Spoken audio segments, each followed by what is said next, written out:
Hello বন্ধুরা, welcome to my channel. আজ আমি গরমের একটা খুব সুন্দর রেসিপি নিয়ে চলে এসেছি, রসমালাই। এই গরমের দিনে ঠান্ডা ঠান্ডা রসমালাই আশা করছি সবাই পছন্দ করেন। চলুন আমার রান্নাঘরে আজ তৈরি হচ্ছে রসমালাই রেসিপিটা আপনাদের সঙ্গে শেয়ার করি। আমি এখানে রসমালাই বানানোর জন্য আমি 1.5 কিলো দুধ নিয়েছি, যেটাকে আমি ভিনিগার দিয়ে ছানা কাটিয়ে নেব। দুধটা ফুটে গেলে জল আর ভিনিগার একসঙ্গে মিক্স করে রেখেছিলাম, ওটা দিয়ে দিব, দিয়ে ছানাটাকে ফাটিয়ে নেব।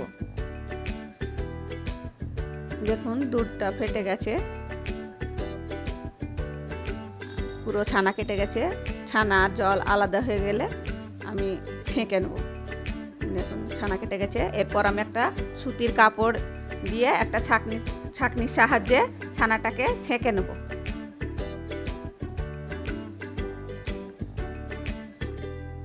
এরপর আমি জল দিয়ে ছানাটাকে খুব ভালোভাবে ধুয়ে নেব।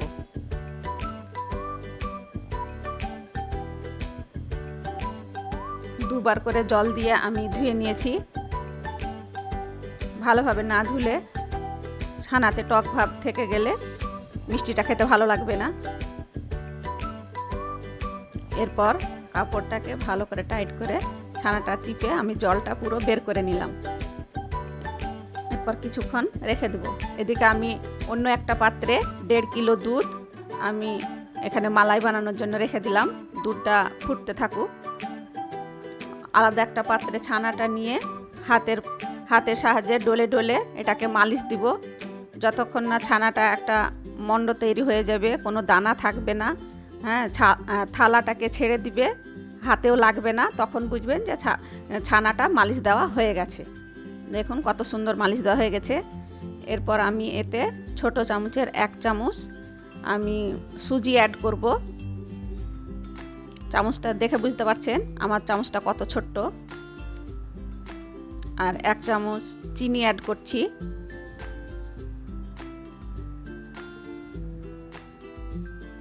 আর 1 চামচ আমি এখানে অ্যারারুট অ্যাড করলাম। আপনাদের কাছে যদি অ্যারারুট না থাকে আপনারা ময়দাও দিতে পারেন।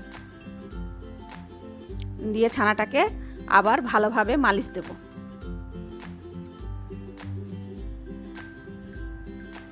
এরপর ছোট্ট ছোট্ট লেচি কেটে নেব।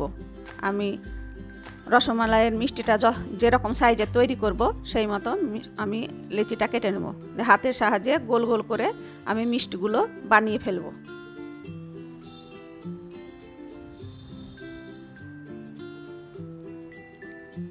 আমার সমস্ত মিষ্টি বানানো ওদিকে হয়ে গেছে। এদিকে দুধটাও আমার অনেকটা ঘন হয়ে গেছে। গ্যাস অফ করে আমি রেখে দিলাম দুধটা। এদিকে আমি আর একটা কড়াই চাপিয়ে তাতে আমি দু কাপ মতো চিনি আর 4 কাপ জল দিয়েছি। প্রথমে 1.5 কাপ চিনি দিলাম, পরে আবার হাফ কাপ চিনি দিলাম। আমার 2 কাপ চিনি দেওয়া হলো আর 4 কাপ জল দিলাম। ওইভাবে আপনারাও দিবেন। আর 2টো এলাচকে আমি এখানে ফাটিয়ে দিয়ে দিব।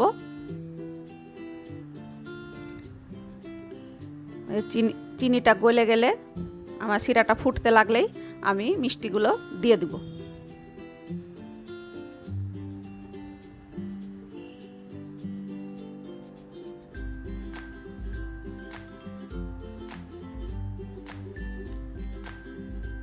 জলটা ফুটে গেছে, শিরাটা ফুটে গেছে। এরপর আমি মিষ্টিগুলো দিয়ে দিলাম, দিয়ে ঢাকা দিয়ে আমি সেদ্ধ করব।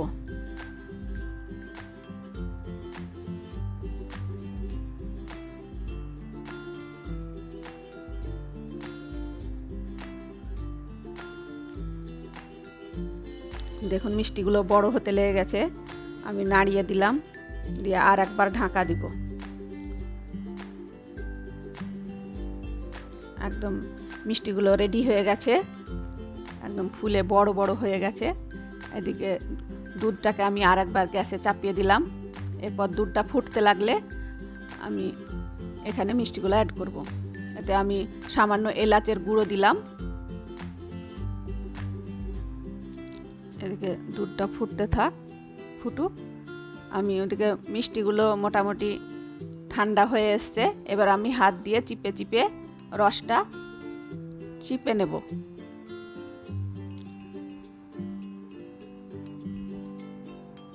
খুব খুব জোরে দাববো না, হালকা হাতে চিপবো, দিয়ে রসটা বের করে নেব। এদিকে দুধটা আমার রেডি হয়ে গেছে। আমি এখানে সামান্য 2 চামচ মতন কনডেন্স মিল্ক অ্যাড করেছি।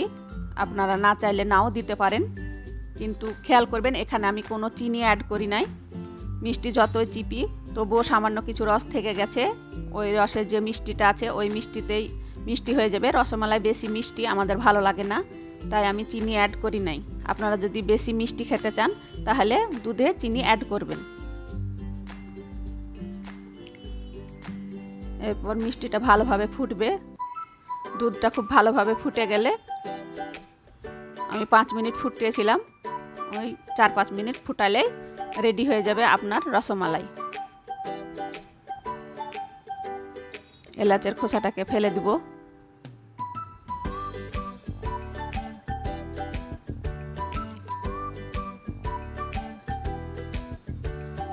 রসমালাই রেডি আমার। আমি গরম গরম, যেহেতু ভিডিও করছি, গরম গরমই সার্ভ করেছিলাম। আমি এখানে কিছু কেশর ছিটিয়ে দিলাম, যাতে রঙটাও ভালো হবে, দেখতে ভালো লাগে আর ফ্লেভারটাও ভালো আসবে। আপনাদের ইচ্ছা না হলে দিবেন না, কিন্তু দিলে রঙটা ভালো হয়, দেখতে ভালো লাগে। ফ্রিজে রাখবেন, তারপর সার্ভ করবেন। আমার রেসিপি যদি আপনাদের পছন্দ হয়, লাইক করবেন, কমেন্ট করবেন, বন্ধুদের মাঝে শেয়ার করবেন, আর আমার চ্যানেলটাকে অবশ্যই সাবস্ক্রাইব করবেন। আবার দেখা হবে নতুন একটা রেসিপির সঙ্গে খুব তাড়াতাড়ি।